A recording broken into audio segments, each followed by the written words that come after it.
કનિનિકા શું કરશે? તેના વચ્ચેના ભાગમાં એક છિદ્ર જેવી રચના આવેલી છે જેને કહેવાશે કીકી. તો કનિનિકા એક કીકીના કદને નિયંત્રિત કરવાનું કાર્ય કરશે. કનિનિકાની પાછળના ભાગે એક લેન્સ આવેલો હોય છે અને આ લેન્સને નેત્રમણિ કહેવાય છે. આ લેન્સ શું કરે છે? તો આ લેન્સ એ આપણે કોઈ પણ વસ્તુ હોય એનું પ્રતિબિંબ એ નેત્રપટલ પર કેન્દ્રિત કરવાનું કાર્ય કરે છે. વાસ્તવિક અને ઊંડું પ્રતિબિંબ એ નેત્રપટલ પર રચે છે. આ નેત્રપટલ શું કરે છે? તો નેત્રપટલ એ પોતાના પર જે પ્રતિબિંબ આવ્યું છે એને દ્રષ્ટિ ચેતા મારફતે મગજ સુધી પહોંચાડવાનું કાર્ય કરે છે અને મગજ એ આ દ્રષ્ટિ ચેતા મારફતે જે દ્રશ્ય આપણને વાસ્તવિક અને ઊંડું મળ્યું છે એને સીધું કરી અને આપણને વ્યવસ્થિત પ્રતિબિંબ દેખાય છે અને એના કારણે આપણે વસ્તુને સારી રીતે જોઈ શકીએ છીએ. પછી અહીંયા જોઈએ કે તરલ રસ અને કાચ રસ.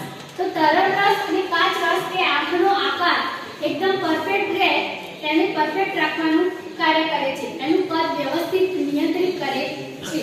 અને આપણે જોઈએ સિલિયરી સ્નાયુ. તો સિલિયરી સ્નાયુઓ એ નેત્રમણિ જે છે એને નાનો અને મોટો કરવાનું કાર્ય કરે છે. જ્યારે આપણે કોઈ નજીકની વસ્તુ જોઈએ છીએ ત્યારે આ સિલિયરી સ્નાયુઓ એ સંકોચાય છે અને એના કારણે આંખનો લેન્સ જે છે એ જાડો થાય છે. એની કેન્દ્ર લંબાઈ ઘટે છે. પરંતુ જ્યારે આપણે કોઈ દૂરની વસ્તુ જોઈએ છીએ ત્યારે સિલિયરી સ્નાયુઓ એ વિસ્તરાય છે અને એના કારણે જે લેન્સ જે છે એ પાતળો બને છે અને તેની કેન્દ્ર લંબાઈ જે છે વધે છે. આ આકૃતિ દ્વારા આપણે સમજૂતી મેળવી એની હવે મોડેલ દ્વારા જોઈએ.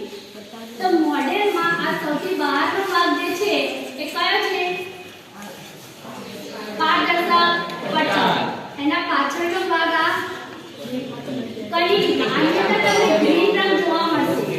તો કનિનિકાની અંદર એવા રંગ માટે જવાબદાર રંગકણો આવેલા હોય છે. એટલે આપણે જોઈએ કોઈ વ્યક્તિની આંખો બ્લેક રંગની જોવા મળે, કોઈ વ્યક્તિની ગ્રીન, કોઈની એકદમ ભૂરા રંગની બ્લુ જોવા મળે. તો એના રંગ માટે જવાબદાર ઘટકો હોય એ કનિનિકાની અંદર આવેલા હોય છે.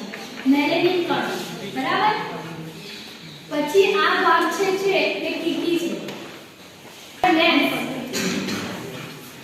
આ પાછળની ભાગ લેન્સ એ અહીંયા નેત્રપટલ ઉપર વસ્તુનું વાસ્તવિક અને ઊંડું પ્રતિબિંબ રચશે.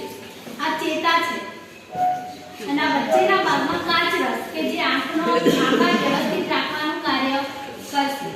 અને આ બાજુ તમે જોઈ શકો છો કે એક લેક્રિમલ ગ્લેન્ડ આવેલી છે. તો આપણી આંખની અંદર આંસુ આવતા હોય છે. તો આંસુને લાવવાનું કાર્ય કરે છે લેક્રિમલ ગ્લેન્ડ.